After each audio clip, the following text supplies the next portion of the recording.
Good morning, good morning, good morning. Welcome to Thursday morning, a reading from Rest for the Justice Seeking Soul.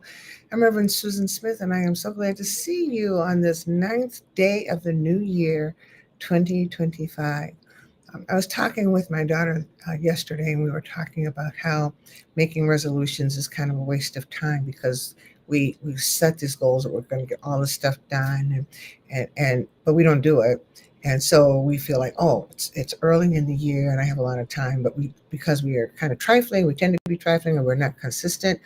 Time passes, then we look up and it's June, and we look up again and it's December, and we haven't done what we set out to do. And so she is doing something that I think is really great. There's this book that talks about how you set your life in 12-week increments, and you make goals for your life in 12-week increments, and you just, on a daily basis, you figure out what you're going to do, and you can mark off what you're doing. You can track your progress, and I think that's a good thing to do. And why am I saying that? It's because too many of us keep doing the same old things and expecting different results. I have someone whom I love very much, my own son, and I have conversations with him sometimes, but sometimes it seems to me that younger people, I shouldn't say it, maybe everybody, but lots of young people, um, keep doing the same old thing over and over and over and over again and expecting different results. And of course, that doesn't happen. And maybe part of that is because too many of us, all of us, young people, old people, in between people, we set these long range goals that just almost overwhelming. And because we don't do it, we're not moving, we can't see the movement, we slip back into doing what we have always done. And then we get mad and we complain because nothing is changing. Of course, nothing is going to change if we're doing the same thing over and over again. And so that really gave me food for thought. And that's why I'm sharing it with you because, my greatest desire is for myself to be a better person every single day, a different person every day, a stronger person every day, a freer person every day. But in order for that to happen, I have to examine what I'm doing on a daily basis in my personal life, in my work, and then figure out what I have to do differently in order to move to the next level of what I want to do and how I want to be. So I'm sharing that with you today because I think that might be helpful for somebody to listen to that and to hear that, because it just doesn't make any sense to be given the gift of life and to keep on doing the same things over and over again and never being what God intended you to be, what God created us all to be. So there's that. The other thing is, and the bigger thing is, we really need to be praying for the people in California.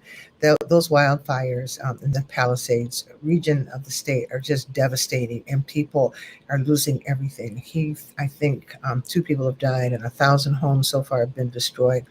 And it's sad. It's hard. I always wonder how people recover and what they do after they have been through like a tornado or hurricane or a flood, and they lose everything, everything. Now, some people will have money enough to rebuild a house, but when you have all of your life in those houses and all of that is gone, that has to make you feel some kind of way.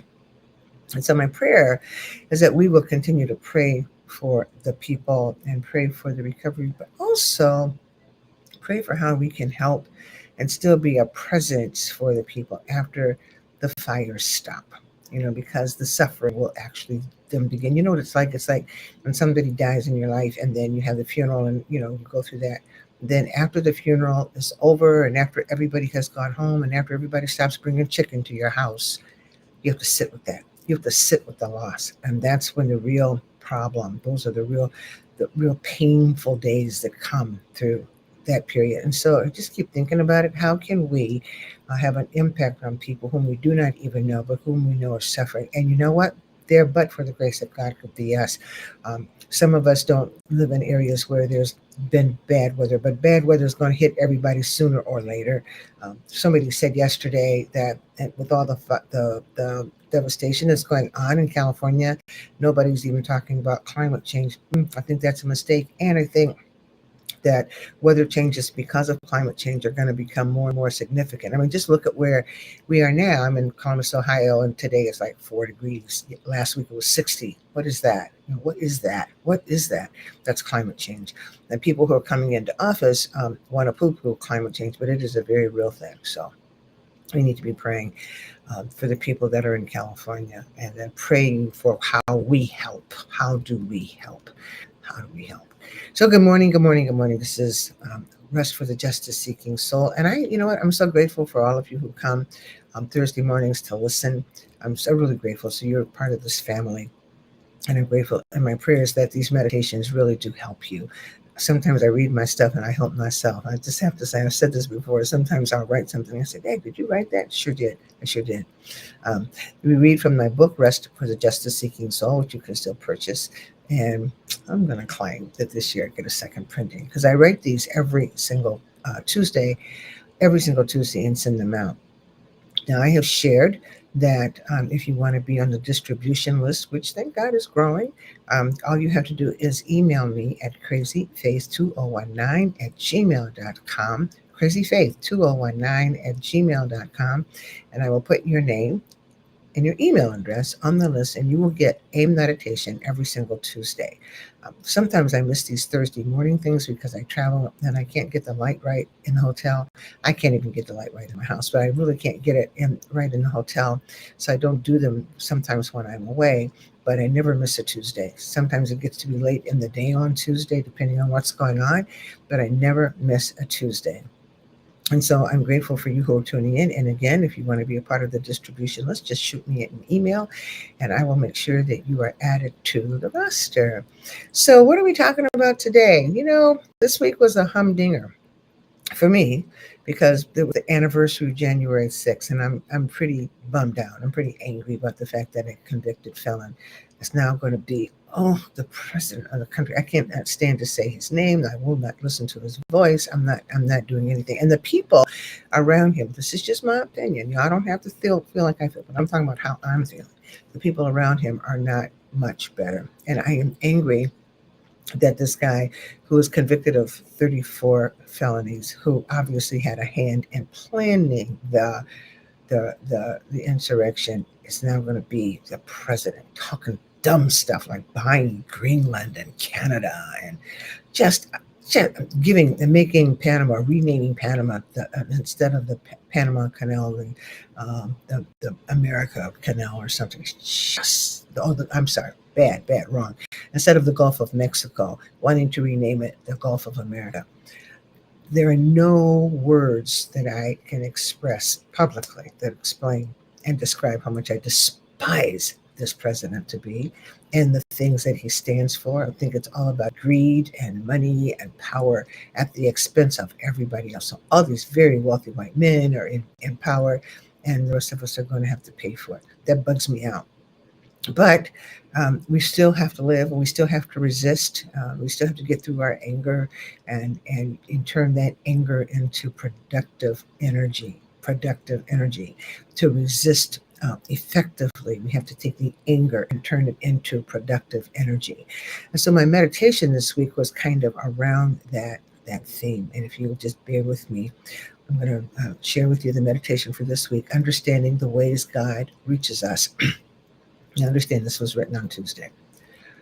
Yesterday, January 6th, was a difficult day for many as Vice President Kamala Harris presided over Congress as it certified the results of the 2024 presidential election. She showed remarkable strength and grace and dignity, even as she publicly and formally acknowledged her loss. Many Americans were angry as they remembered the debacle of January 6, 2020, when supporters of the incoming president stormed the Capitol, claiming that the 2020 election had been stolen from him. The memory of that day is never going to fade. Some feel like God has abandoned them. Why, they ask, did God allow a convicted felon to be reelected? It feels like this is just one more time that God is on the side of those who oppress others, and it is painful. Perhaps we will never understand why God allows, quote, the heathen to rage against us, as it says in the Bible. It is disheartening and discouraging to watch evil run roughshod over the masses of people, and what we are experiencing has always been one of the puzzles of the Christian life. Fret not thyself because of evil doers, says the writer of Psalm 37. He writes, in essence, that those who do evil will eventually get theirs. While that promise can quiet a fitful spirit, and it can do that, we too often do not see the evil topple over in the misery that they cause for other people. And at times like that, many of us tune God out. But God has ways of getting to us, even and especially in our most troubling moments. God is omnipresent, and God has a way of getting us to see that omnipresence when our spirit would lead us to look down in sadness and disgust. The thing that seems to be a requirement for God to get to us, however, is a living soul within us, a space that makes room for the suffering of others despite our own pain. I say living soul because God placed a soul in everyone, but not all of us access it or even value it or allow it to thrive. The people who seek power and money at the expense of all and everyone else seem to lose their souls in the process. They cannot see or hear or understand or even genuinely care about others, nor can they feel the presence of God. The more power and money they have, the more they want, and the less secure they are about what they already have. They seem always to be afraid that it is going to fade away. What they have is going to fade away or be taken away. And so they double down on their goal of getting more money and power and increasingly turn away from God and from those who suffer in this world. There is a thing, though, that the rich and powerful cannot take away, and that is the joy despite everything spirit that seems to get more power from God the worse the circumstances get. The soulless are so caught up in their fear of losing their earthly treasures that they cannot seek or even believe that the divine gift of Emmanuel, that is God with us, they can't believe that it exists. How often have I seen people visit a black church where there's joy? You know how it is in a good service, and they walk out amazed at the joy and freedom they have witnessed. Black people with no jobs, no money, and not much else really of what life says are marks of success are there, and they are seen dancing and singing and praising God out loud. The visitors, the non-melanated visitors, do not get it. How can you all be so happy when life is so hard for Black people? Said one woman said to me one time at a church service. She was clearly puzzled.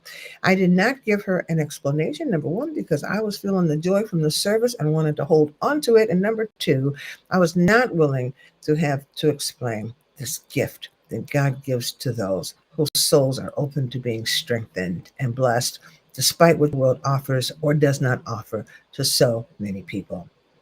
God reaches us by turning our mourning into dancing, and God pulls the corners of our mouths up into a smile despite the pain or angst we are feeling. God breathes into us a spirit of faith, a spirit that says we will be all right and that we do not need what the oppressors worked so hard to keep from us. God says that we matter, and we can hear that proclamation. The evil are not greater than God. Their wickedness is not greater than the goodness of God. God in us and with us gives us wisdom and vision and strength and hope and faith, coupled with the tenacity to believe, the audacity to believe that despite what seems to be hopeless, there is no permanent hopelessness when we have God. We need to all be in touch with how God reaches us and nurture it. In the years ahead, we're going to see some really rank evil planned and designed to steal our joy. But we will prevail as we always have because God is within us. And because of that, we will not fail or stay down, or we will not fall or stay down when we fall. God will help us, says the psalmist, at break of day. For many of us, it is music that is used by God to nestle into our spirits. During a very difficult time in my life some years ago, though I love music, I could not listen to it. But friends stayed with me because God, they knew, stayed with me. And music began to reach my spirit as it has when I was young. I thought of all this week when I watched a children's choir from South Africa sing on America's Got Talent. There they were on the stage in America, a country that, like theirs, has not been good or fair to Black people, but that really could not muffle their voices, steal their joy and determination, or snatch the smiles off their faces. See for yourself the evidence of what God in us and with us looks like. Taste and see that the Lord is good despite the oppressor's efforts to steal our joy. Amen and amen. And if you want to see that that video, if you email crazyfaith2019 at gmail.com, I can send it to you. Or I think I did post it on my Facebook page, so check and see. But you need to see that. Everybody needs to see that. I don't care what race or religion you are, you need to see that because these kids came from environments that were very difficult. And their director, who was actually a non-melanated man, a non-melanated South African, said that just because you live in poverty does not mean you are poverty. And that theme of liberation and freedom and acknowledgement of their personhood and their talent and what they have to give to God, to God's people, it is just overwhelmingly joyful. So I invite you to look at that, look it up on my Facebook page, or if you don't want to do that, you can email me, crazyfaith2019 at gmail.com, and I will send you the link. And you know what? Once you see it and you feel the joy, and I know you will, spread the joy. Because right now, what the people in office are depending on is us being very, very deflated about how the systems in the United States have supported criminal behavior, um, immoral behavior, sexual deviance, all that stuff. The people are really upset about it and downtrodden about it. Some people don't care. But for those of you who do care, if you want to look at this video, email me and I'll send it to you. And hope that you'll open up your soul so that you can be fed by that joy, which is really contagious. And that joy, that contagious joy, is going to help us through the next 4 years. All right, y'all, have a good day. Have a good day this January 9th. By January 16th, you ought to have one thing you have begun to do differently in your life. You ought to have one thing that you made a determination about that you're going to do differently. Maybe we'll have some discussions about those types of things in a special, maybe conversation in February or March so that we can see how each other are doing and help each other strengthen each other. So, that being said, have a wonderful, wonderful Thursday. Stay warm if you're someplace where it's cold. Help somebody if you're near places where people are are suffering from the fires. Just do what you can to come out of yourself long enough to do something for somebody else, and watch that make you feel better on the inside.